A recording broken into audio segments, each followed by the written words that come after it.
திரு சாமிநாதன், நேற்றே விசிக ஆதரவு கொடுக்கும் என்று எதிர்பார்க்கப்பட்டது.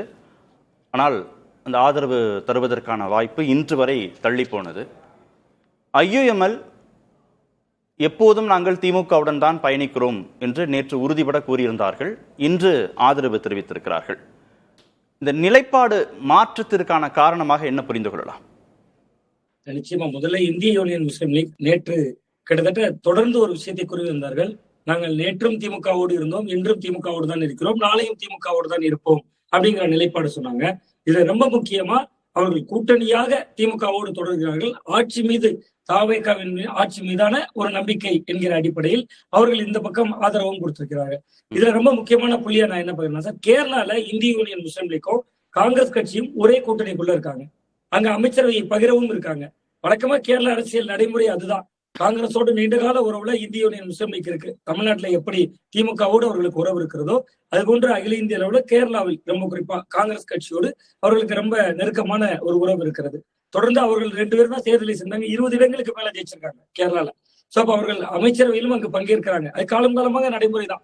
எப்பொழுதெல்லாம் காங்கிரஸ் சொல்கிறதோ அங்க இந்திய யூனியன் முஸ்லீம் லீக்குக்கும் வாய்ப்பு கொடுக்கப்படுகிறது. சோ அந்த அடிப்படையில் காங்கிரசும் அவர்களிடம் ஒரு நல்லெண்ணமாக பழகி வந்தது ஒன்று. இன்னொன்று, கிட்டத்தட்ட இடதுசாரிகளுடைய நிலைப்பாடு அவர்களுக்கு தெளிவுபடுத்தப்பட்ட பின்பு திமுகவோடு தேர்தல் ரீதியான உறவு தொடர்கிறது. வழக்கம் போலவே இந்த கூட்டணி தொடர்கிறது. இன்னொரு பக்கத்துல ஒரு குடியரசுத் தலைவர் ஆட்சி எதுவும் வந்துவிடக்கூடாது, மதவாத சக்திகளுக்கான காலூன்றல்கள் எதுவும் நடந்துவிடக்கூடாது என்கிற புள்ளியை இந்திய யூனியன் முஸ்லீம் லீக் இடதுசாரிகளுடைய தெளிவான அந்த நிலைப்பாட்டிற்கு பின்பு கொஞ்சம் முன்வாங்கியிருக்காங்க அப்படின்னு தான் நான் பாக்குறேன். ஒருவேளை விசிக கொடுக்கல, ஆதரவை கொடுக்கல, 118க்கு 2 எண்ணிக்கை குறையுது, ஐயுஎம்எல்ட்ட இருக்கக்கூடிய இந்த 2 சேர்ந்தா ஆட்சி அமைப்பதற்கான வாய்ப்புகள் கிடைக்குது, அந்த அடிப்படையில் நாங்கள் எடுக்கிறோம் அப்படின்னு சொல்லியிருக்கலாம். அப்போ புரிஞ்சுக்கலாம் நாம. ஆனால் விசிக கொடுத்த பிறகும் கூடுதலாக இவங்க கொடுக்கறது 120 தான் அந்த எண்ணிக்கை உயர்த்துகிறது. 3 முறை போய் பார்க்குறாங்க ஐயுஎம்எல்ல.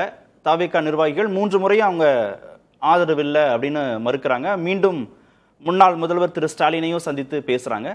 கடைசி நேரத்துல விசிக கொடுத்த பிறகு அந்த நிலைப்பாட்டை மாத்திக்கிறாங்களே ஐயுஎம்எல்.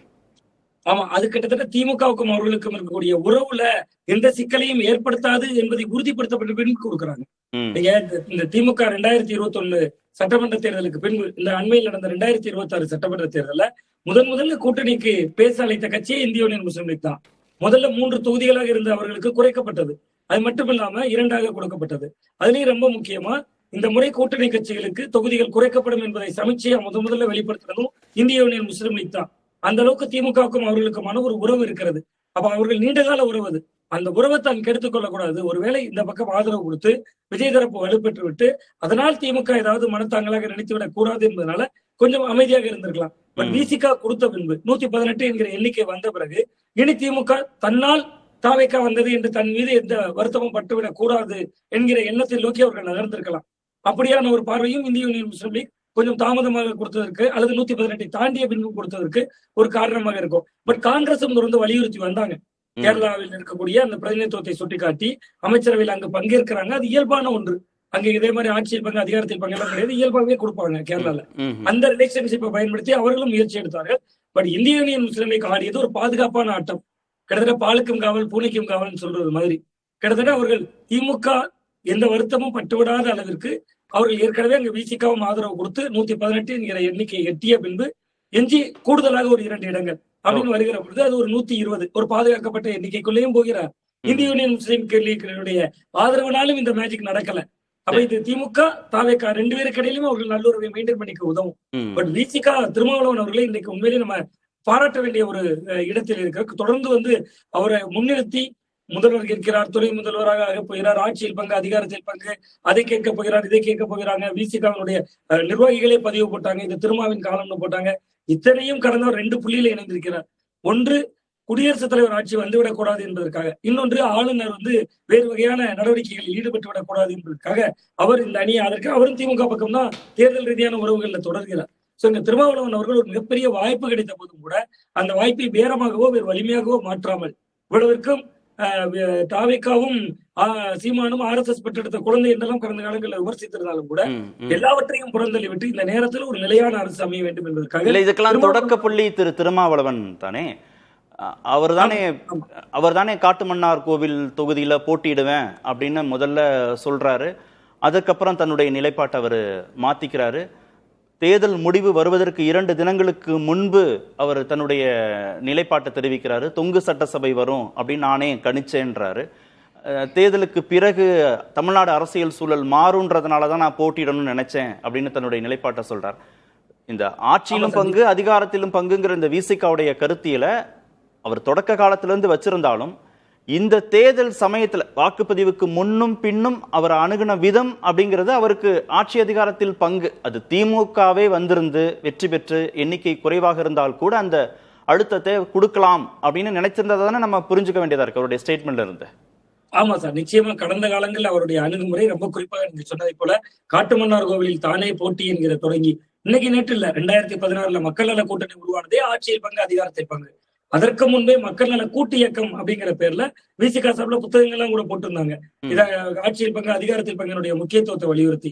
பட் இந்த அரசுல அவர் ஏன் பங்கேற்கலன்னா, ஒரு புதிய பிளேயர் முதல் முறை ஆட்சி அமைக்கிறார். அதனுடைய நல்லது நடந்தாலும் பொறுப்பேற்க வேண்டியிருக்கும், மோசமான செயல்பாடுகளா இருந்தாலும் பொறுப்பேற்க வேண்டியிருக்கும். அந்த அச்சம் அவருக்கு இருக்கு. நீங்க திமுக போன்ற ஒரு கட்சி, அதிமுக போன்ற ஒரு கட்சினா அதுல நீங்க ஆட்சியில் பங்கெடுப்பது என்பது அவர்களுடைய நிறை குறை ரெண்டுக்கும் அவர்கள் கடந்த காலங்கள் நிரூபித்திருக்கிறார்கள். 31 ஆண்டுகள் ஆண்ட கட்சி அண்ணா திராவிட முன்னேற்ற கழகம், 75 ஆண்டு பாரம்பரிய கட்சி திராவிட முன்னேற்ற கழகம், நீண்ட நெடிய அரசியல் பாரம்பரியம் உள்ள இயக்கம். பாஜக எதிர்ப்பு அதை கூர்மையாகத்தான் செஞ்சுட்டு இருக்காங்க. நீங்க தாவிகாவோட திமுக கூர்மையாகத்தான் இருக்கிறாங்க. திருமாவளவன் அவர்களுக்கு அந்த இடமும் ஒரு சந்தேகத்துக்குரியதாக இருக்கு. ஆளுநர் இவ்வளவு தூரம் செய்கிறார், 3 முறை பதவி ஏற்பிற்கு நேரடியாக சென்று கேட்ட பிறகு கிடைக்க மாட்டேது. கிட்டத்தட்ட இவர் பாஜகவை இன்னும் எதிர்க்கல. காங்கிரஸ் மாணவர் காங்கிரஸ்ல இருந்து போய் ஆளுநர் அலுவலக முற்றுகைன்னு அறிக்கை விடுறாங்க. காங்கிரஸ் மூத்த தலைவர்கள் கண்டிக்கிறாங்க, திருமாவளவன் அவர்கள் கண்டிக்கிறாரு, இந்திய கம்யூனிஸ்ட் மார்க்சிஸ்ட் கம்யூனிஸ்ட் கண்டிக்கிறாங்க. அப்ப இவர் சில நிபந்தனைகள் இல்லாமல் ஆதரவு கொடுக்கறதுக்கு காரணம், அந்த அமைச்சரவையில பங்கெடுத்தா இவர் செய்யக்கூடிய விஷயங்களுக்கு தானும் பொறுப்பேற்க வேண்டியிருக்கும். அந்த இடத்துல அவருக்கு ஒரு நெருடல் இருக்கு. வரலாறு முக்கியம். நம்ம இவ்வளவு நீண்ட நெடிய பயணம் செய்துட்டோம், அந்த வரலாற்றுல அந்த பக்கம் எப்படி எழுதப்படும் என்று யோசித்திருக்கலாம். அந்த புள்ளியில தான் திருமாவளவன் அவர்கள் கொஞ்சம் ஆட்சி அதிகாரத்தை விட்டு நகர்ந்து நிற்கிறார். இதே திமுக ஒரு மைனாரிட்டி அரசாக வந்திருந்தால் 100% பொறுப்பு பங்கேற்றிருப்பார்.